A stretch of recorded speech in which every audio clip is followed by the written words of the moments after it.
Hi, welcome to Chad's Silversmithing. Today I'm going to make kind of a simple but sort of a bold ring, I think. It's not something I've tried before, and I'm going to see if it turns out nicely. We'll find out, I guess. It's going to be made out of primarily half-round wire and sheet, and I'm going to do some texturing on it. I'll be using the hammered half-round as texture kind of bricks on the outside of it. We'll see how that turns out. Before we do that, though, I wanted to thank some people. My patrons over on Patreon are my core group of supporters. They're marvelous, and I truly appreciate their financial contribution. But just as much, I appreciate their having created a really nice artistic sort of community over there. And I love being able to tap into their knowledge, and I hope that they're getting something from me as well. But thank you for your support. My other group is my YouTube subscribers, and we just passed I think it's 22,800 subscribers. That's amazing. Thank you for that. The nice comments I get from there are sometimes truly moving, and I do appreciate that. And thank you as well for the financial support, like the buy me a coffees, the super thanks, buying my ebooks, my merch. That really does make this sustainable for me, so thank you for that. All right, well, let's get started on this kind of bold textured ring. So this is one of my design idea sketchbooks. This particular one has a gauge to inches to millimeters chart on the back that I find particularly useful.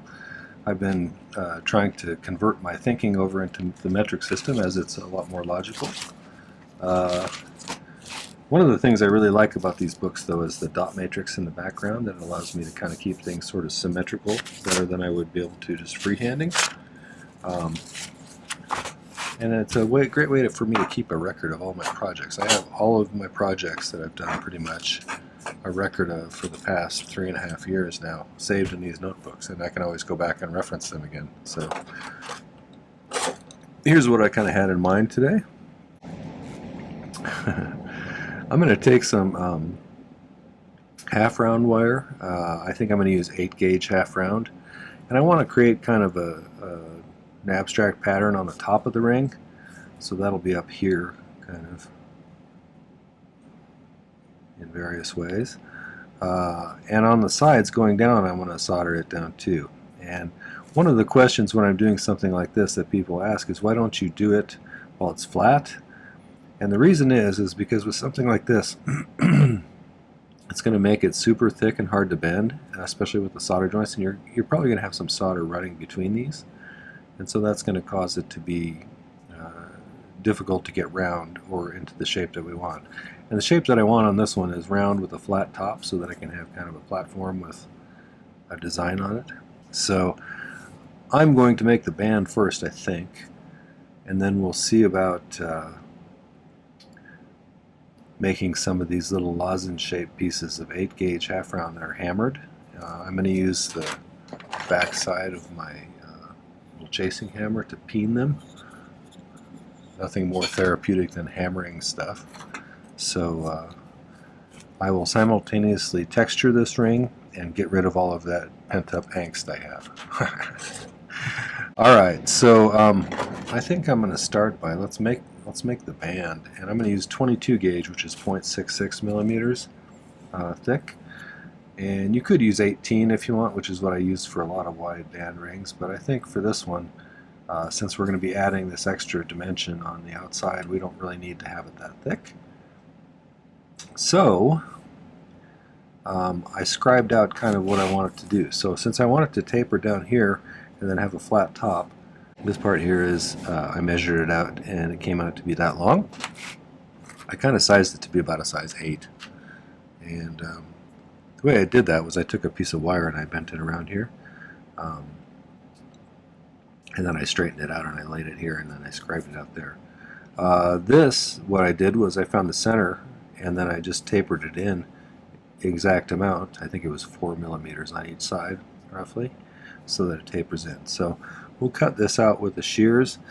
I saved a piece over here as a rectangle that we'll cut off as well, and that'll be the top of this. I made it longer than it needs to be, so that when we mount it we can just solder it on the top, across the top of this band. So let's cut those out first. I'm going to use shears. I think I can get by with shears on the whole thing. We'll see. I get asked about these shears a lot. These are just Fisker's craft shears. Nothing too fancy about them. They're actually pretty good for cutting silver. You can even cut up to 18, but it wears them out pretty quickly. You end up with eventually breaking the handles usually.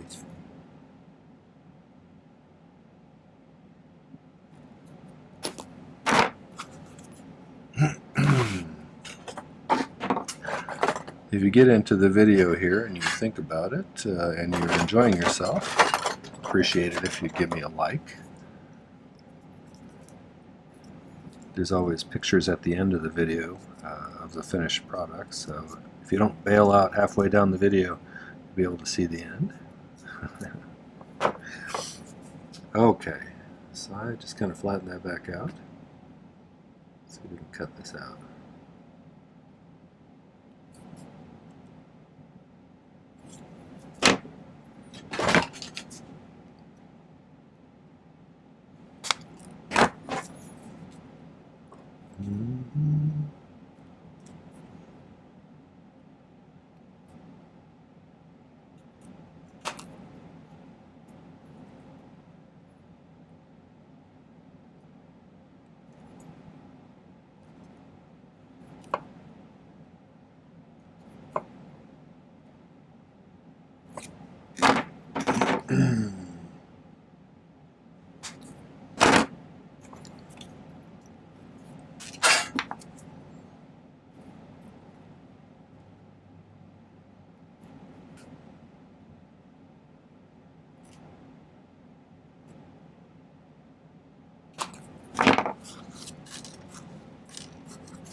I'm going to spend a little time kind of filing the edges of these to make them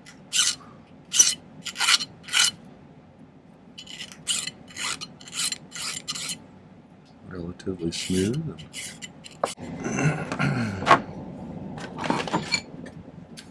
So now I think let's kind of shape this around the upper part of the ring mandrel here. Hopefully I'm in frame.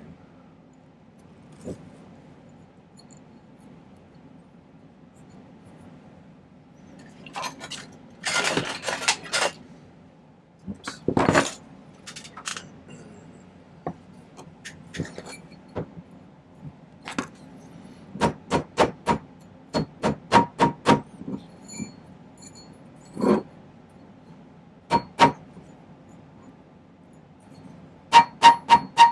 It's pretty close. Okay, to mount this on the top here, first of all, make sure everything's kind of square. And then I'm going to file off these so they're flat on top in parallel. I'm going to try and do this lightly so that I don't distort it. I have to reshape it again. Currently recovering from my show last weekend. It's a nice show in northern Colorado. Had good weather. People were friendly. So if you haven't been to my channel before, I use primarily hard silver sheet solder. And I use a liquid flux that I use in a dropper bottle like this. And my torch is a Silversmith model. It's an acetylene air torch. It draws in atmospheric air through there to mix with the gas, and it produces a nice hot flame.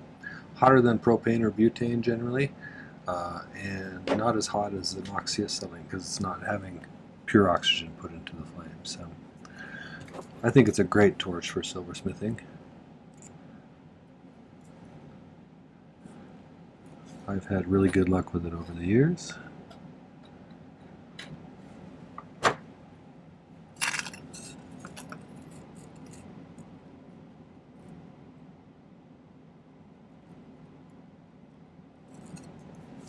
So I deliberately cut that a little bit long so I'd have plenty of room to work with. And now I'm just going to flux it and put a little bit of solder on the either side here and heat the entire thing till that flows. At least that's my plan.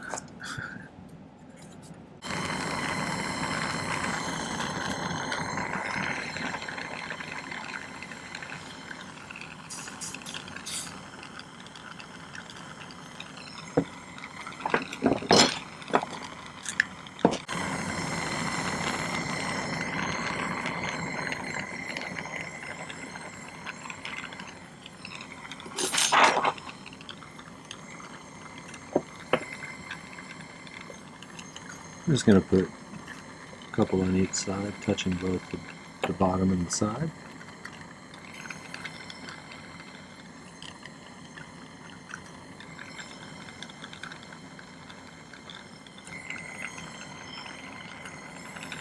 If you're new to this, the difficult part to get up to the soldering temperature on this piece is going to be the piece on the bottom. The other piece is elevated and it's exposed directly to the flame, and so that makes it easier for that piece to reach temperature, even though it's probably a little more massive than the bottom piece. But it sort of protects the bottom piece, and the bottom piece is insulated by the pad below it. So I'm focusing a lot of my heat on that bottom piece in order to get it up to the soldering temperature. Because if you don't get them both up to the soldering temperature, the solder will look like it's stuck to both of them usually, but it only really stuck to the band part. So we want to have a strong solder joint.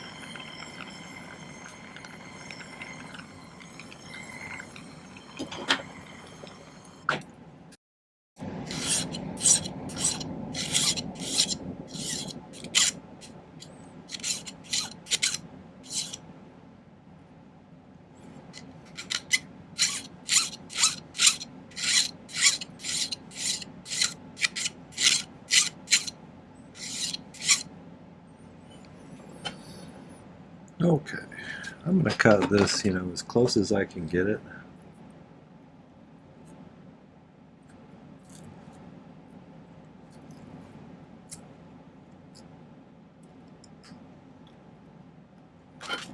And then we'll file off the excess.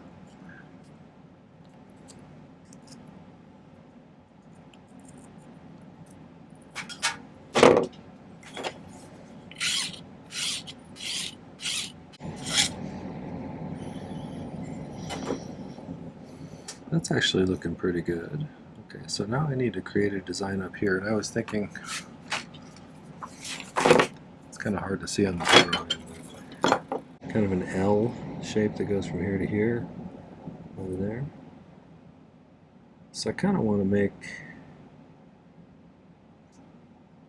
I think I want to make it hammered first, and then we'll cut a 45-degree angle on it, so that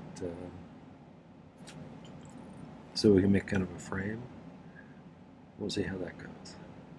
I'm going to cut myself a little more manageable piece. I'll be doing quite a bit of this anyway, so to start with, let's hammer this so it's got some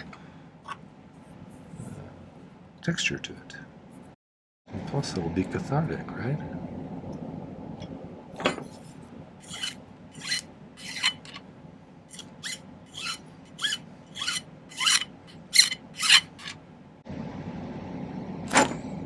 Where did I put my little peen? There we go.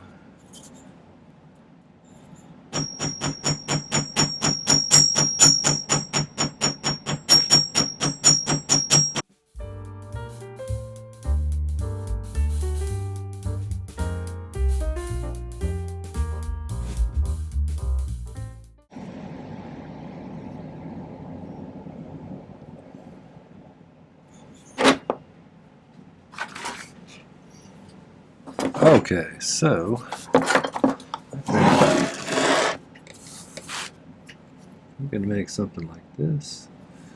You can look at actually this.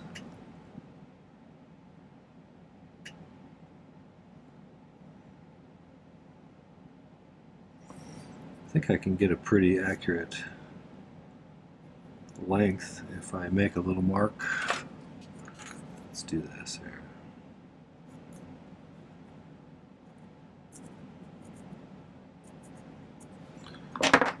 Find a T-pin.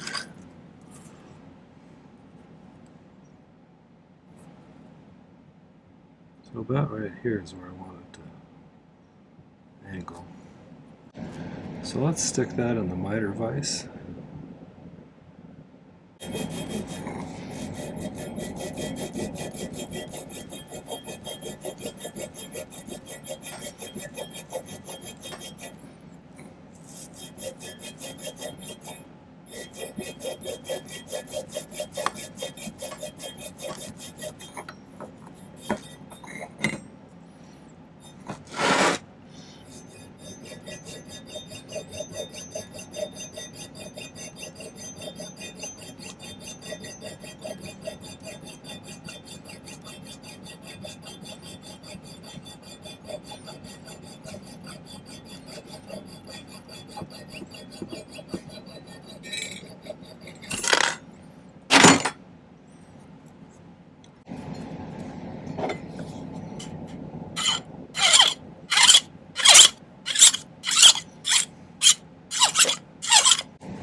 So now that can go like that.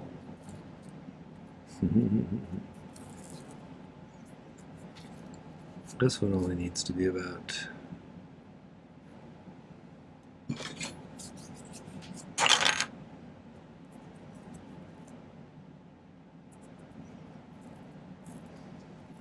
cut it off about there and then just round it.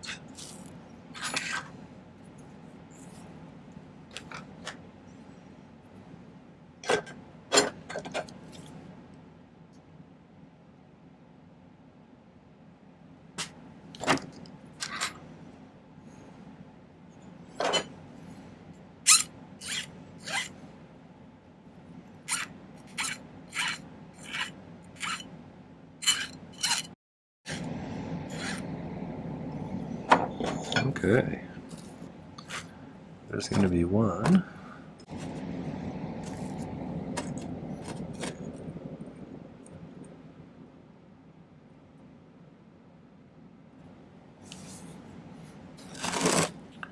So we'll solder those two together.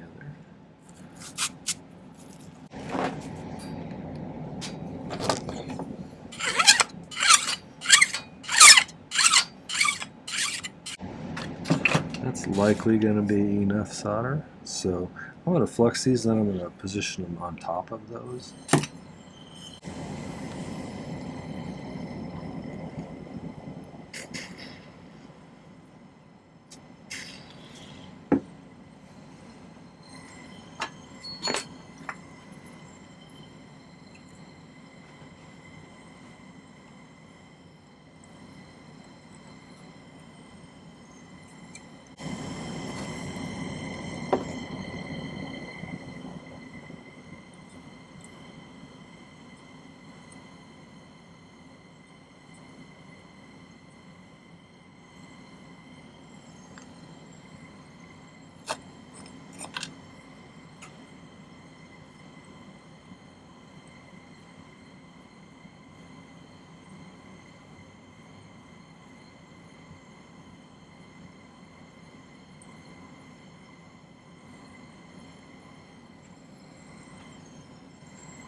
That one's got to be a little bit more 90 degrees.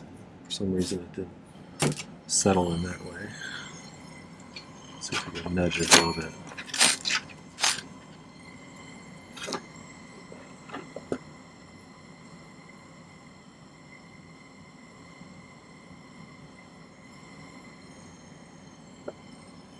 Like that.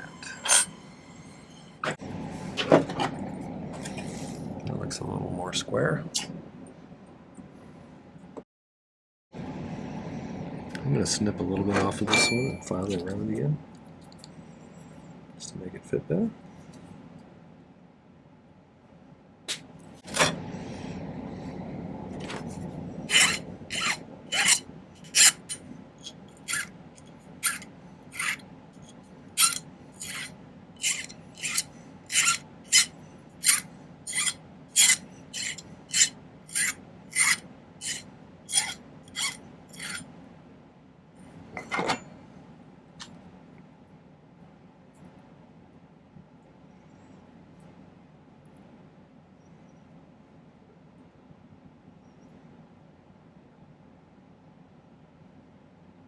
think that's pretty good, actually.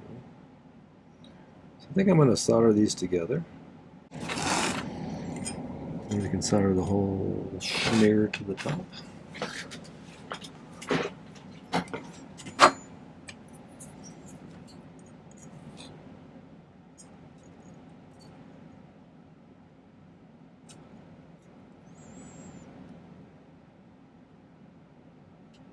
So I do something called pick soldering sometimes, and that's where I pick up a bit of solder on the end of this titanium pick, and then I heat the piece up to the soldering temperature and touch it where it goes.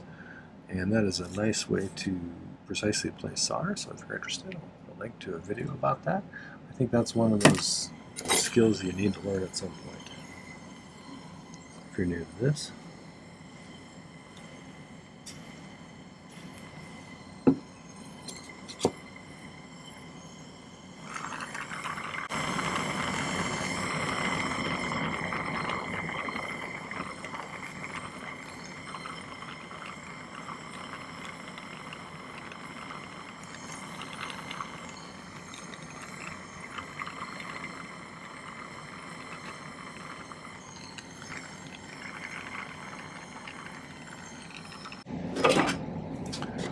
So I think,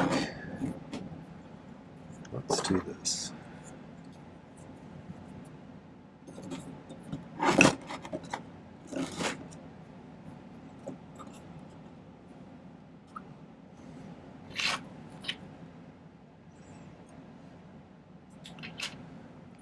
I'm just going to use a little bit of hard paste solder just because it's easier to put where I want it to go.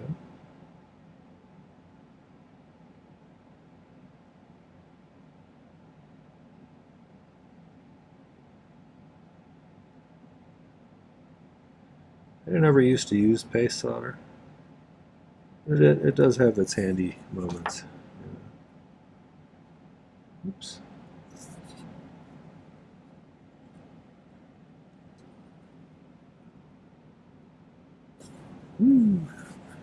Pad was still a little bit hot there.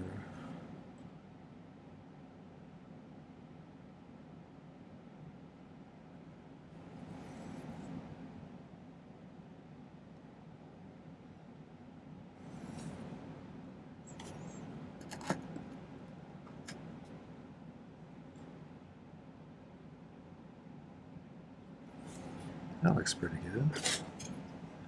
If you're using a third hand, it always soaks up a lot of heat.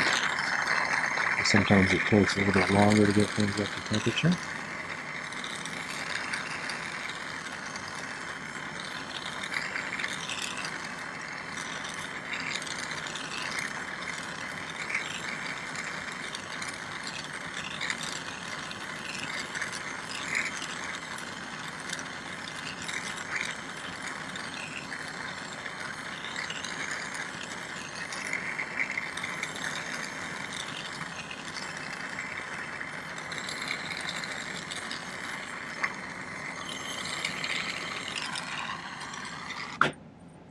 Let's see if we got that on there or not.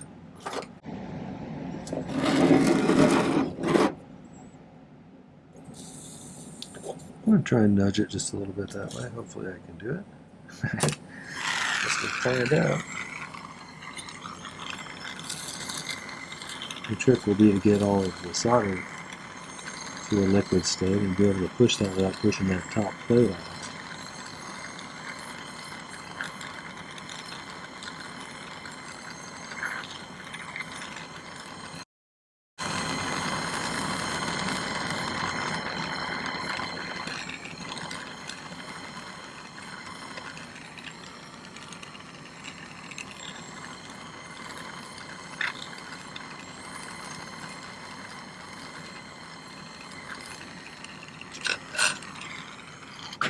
I think that's going to be where it's going to be. I moved it a little bit, I think. So I think I'm going to do some stuff off camera now so you don't have to watch me do the same thing over and over again. But I'm going to make some pieces that fit in there and hopefully in an interesting design. And then we can start stacking them on the way down. Okay, I got 3 of them that seem to fit in there okay. I'm going to go ahead and flux this and throw a little bit of hard solder in there. Oops. Sometimes you just boil things out of position. Get in there.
Now what I'm going to do is just keep making these pieces. In fact, I may not even worry too much about the length of them, because I can cut them off and round them after they're on if we prefer. So I'm not sure which way I'm going to go with that. We'll see.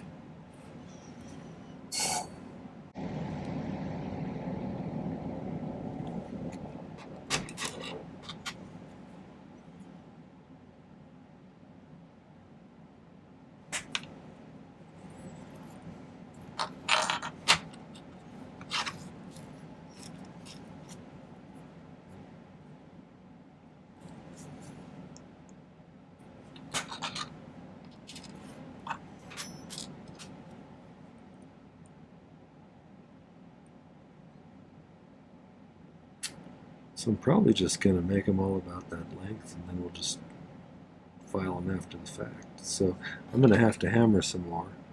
You don't probably need to watch me do that. But I'll make a bunch of these and we'll solder them on. So I've got a few. I made an executive decision and decided to go ahead and cut them to the right length for each one.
So I'm just going to keep working my way all the way around that ring. probably don't need to show you the repetitiveness of this, but I'm just going to work my way around, and then when we're done I'll throw it in the pickle. So I'll be back. So I just soldered the last ones on here, and I think I've got everything attached pretty well, so I'm going to go ahead and pickle this and polish it up, and then when we come back I will show you the result. It took about 45 minutes to finish this up because I had to cut each little piece and kind of file the ends to make them look sort of hammered like that. And we'll see how it looks after we polish. It'll be an interesting experiment. And I may grind out the spaces so you can't see the band underneath it to make it look more organic-y, I guess. But I'm going to pickle this for a while and I'll be back.